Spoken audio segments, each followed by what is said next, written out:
Spanish club F C ബാഴ്സലോണയിൽ ഇതിഹാസ താരം Lionel മെസ്സിക്കൊപ്പം കളിച്ചപ്പോഴുണ്ടായിരുന്ന അനുഭവം വെളിപ്പെടുത്തിയിരിക്കുകയാണ് മുൻ താരം ഇവാൻ റാക്കിറ്റിച്ച്. മറ്റുള്ളവരുടെ മേൽ തനിക്കുണ്ടായിരുന്ന സ്വാധീനത്തെക്കുറിച്ച് മെസ്സിക്ക് പലപ്പോഴും അറിയില്ലായിരുന്നുവെന്നാണ് ഇവാൻ റാക്കിറ്റിച്ച് പറഞ്ഞത്. ക്ലബിനെ സ്നേഹിക്കുന്നതുകൊണ്ട് മാത്രമല്ല, മെസ്സിയോടുള്ള ആരാധന കൊണ്ടും നിരവധി താരങ്ങൾ ബാഴ്സലോണയിൽ ചേരുന്നുണ്ടെന്നും റാക്കിറ്റിച്ച് അഭിപ്രായപ്പെട്ടു. തന്റെ സാന്നിധ്യം കൊണ്ട് ആളുകളെ ആകർഷിക്കാനുള്ള കഴിവ് അദ്ദേഹത്തിന് അറിയില്ലായിരുന്നു. ഞങ്ങളിൽ പലരും ബാഴ്സലോണയിലുള്ളത് തീർച്ചയായും ഈ ക്ലബിനെ സ്നേഹിക്കുന്നതുകൊണ്ടാണ്. മാത്രമല്ല, നിങ്ങളോടൊപ്പം ഒരേ ടീമിൽ കളിക്കാൻ ഇഷ്ടപ്പെടുന്നത് കൊണ്ടാണെന്നും ഇവാൻ റാക്കിറ്റിച്ച് അഭിമുഖത്തിൽ പറഞ്ഞു.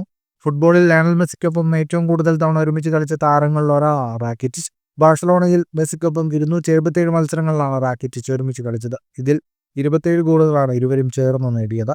അതേസമയം മെസ്സി ഇപ്പോഴും ഫുട്ബോളിൽ മിന്നും പ്രകടനങ്ങളാണ് തന്റെ ടീമിന് വേണ്ടി നടത്തിക്കൊണ്ടിരിക്കുന്നത്. മെസ്സി നിലവിൽ മേജർ ലീഗ് സോക്കർ ക്ലബ്ബായ ഇന്റർ മയാമിക്ക് വേണ്ടിയാണ് കളിക്കുന്നത്. ഫുട്ബോൾ ലോകത്തെ കൂടുതൽ വാർത്തകൾക്കും വിശേഷങ്ങൾക്കുമായി സ്പോർട്സ് കഫേ സബ്സ്ക്രൈബ് ചെയ്യുക.